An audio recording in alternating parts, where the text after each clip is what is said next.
అందరికీ ప్రయత్నాలు. నా యుద్ధం ఉన్న ఈ బైబుల్ లైఫ్ స్టడీ బైబుల్. నేను సేవకు తీర్మానం చేసుకున్న తొలి దినాలలో ఈ బైబుల్ కొనుక్కోవాలని ఎంతగానో ఆశపడ్డాను. ఎందుకంటే ఈ బైబుల్ సేవ చేయాలనుకునే వారికి, సేవ చేసే వారికి ఎంతగానో ఉపయోగపడుతుంది. ఈ బైబుల్లో సాధారణ బైబుల్లో మాదిరిగా ఉంటూ దాని వివరణ కూడా ఉంటుంది. నా ఆశ ఎరిగిన దేవుడు నేను ఈ బైబుల్ కొనకుండానే ఒక దైవజనుడి ద్వారా నాకు బహుమతిగా ఇచ్చాడు. ఆ దైవజనుడు ఎవరో, దేవుడు నాకు ఈ బైబుల్ ఏ విధంగా ఇచ్చాడో మీకు తెలియజేయాలని ఆశపడుతున్నాను. అది 2023 సంవత్సరం మార్చి నెల మా పెద్ద పాప సెలెస్టియల్కు రెండోసారి హార్ట్ సర్జరీ కోసమని సికింద్రాబాద్లో ఉన్న కిమ్స్ హాస్పిటల్కి వెళ్ళాము. అక్కడ ఉన్న రోజులలో ఒక రోజు మేము వెయిటింగ్ హాల్లో ఉన్నప్పుడు ఒక పాస్టర్ గారు మా యొద్దకు వచ్చి మీరు క్రిస్టియన్సా అని అడిగి తను పరిచయం చేసుకున్నాడు. ఆ పాస్టర్ గారి పేరు రెవరెండ్ కేఎస్ సిన్హా గారని ది అబాండెంట్ లైఫ్ చర్చి సికింద్రాబాద్లో సేవ చేస్తానని చెప్పాడు. ఇది పాస్టర్ గారి ఫోటో.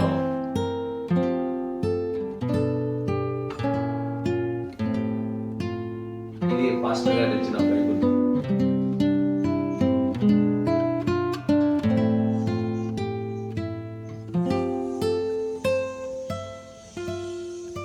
ఆ తర్వాత మేము మా పెద్ద పాప గురించి, ఆమె సర్జరీ గురించి చెప్పినప్పుడు మా కుటుంబాన్ని ఎంతగానో ఆదరించి ఎంతో భారంగా ప్రార్థించాడు.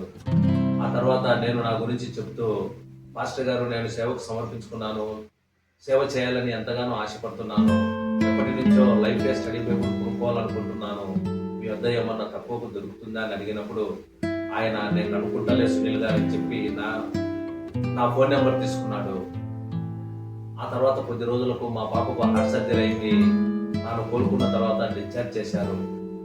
ఆ తర్వాత ఆయన వెళ్తూ మీకు ఏదైనా అవసరమైతే కాల్ చేయమని చెప్పి ఆయన ఫోన్ నెంబర్ కూడా ఇచ్చి వెళ్ళాడు. డిశ్చార్జ్ అయిన 2 రోజులకు లైఫ్ స్టడీ బైబుల్ కొనుక్కోవాలని నేను బుక్ షాప్కు వెళ్ళి ఆ బుక్ షాప్లో బైబుల్ కొనుక్కొని బయటికి రాగానే ఒక ఫోన్ కాల్ వచ్చింది. నేను ఫోన్ లిఫ్ట్ చేసినప్పుడు అవతల నుంచి ఒక వ్యక్తి, సునీల్ గారు నేను సిన్హా గారి ఆఫీస్ నుంచి మాట్లాడుతున్నాను, మాస్టర్ గారు మీకు బైబుల్ పంపించారని చెప్పాడు. ఆ తర్వాత నేను ఎక్కడున్నానో అడ్రస్ కనుక్కొని నా యొద్దకు వచ్చి ఆ బైబుల్ ఇచ్చాడు. ఆ బైబుల్ తీసుకుని దాని రేట్ ఎంత అని అడిగాను.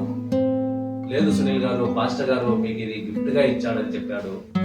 నేను ఎంతగానో సంతోషించాను. వెంటనే నా హృదయంలో దేవునికి, పాస్టర్ గారికి కృతజ్ఞతలు తెలియజేశాను. ఆ తర్వాత ఆ సహోదరుడు వెళ్ళిపోయాడు. నేను మళ్ళీ షాప్లోకి వెళ్ళి ముందు కొనుక్కున్న బైబుల్ రిటర్న్ చేశాను. ఆ విధంగా ఆ దేవుడు ఆ పాస్టర్ గారి ద్వారా నాకు బైబుల్ బహుమతిగా అందజేశాడు. అంత మాత్రమే కాదు, మళ్ళీ నెక్స్ట్ టైం వెళ్ళినప్పుడు ఆ పాస్టర్ గారు మా పాపకు అవసరమైనటువంటి బ్లడ్ చెకప్ కూడా తన సొంత ఖర్చులతో చేయించాడు. వీటిని బట్టి ఆ దేవునికి, ఆ పాస్టర్ గారికి మరొకసారి హృదయపూర్వక కృతజ్ఞతలు తెలియజేస్తున్నాను. అందరికీ ప్రైజ్ ది లార్డ్.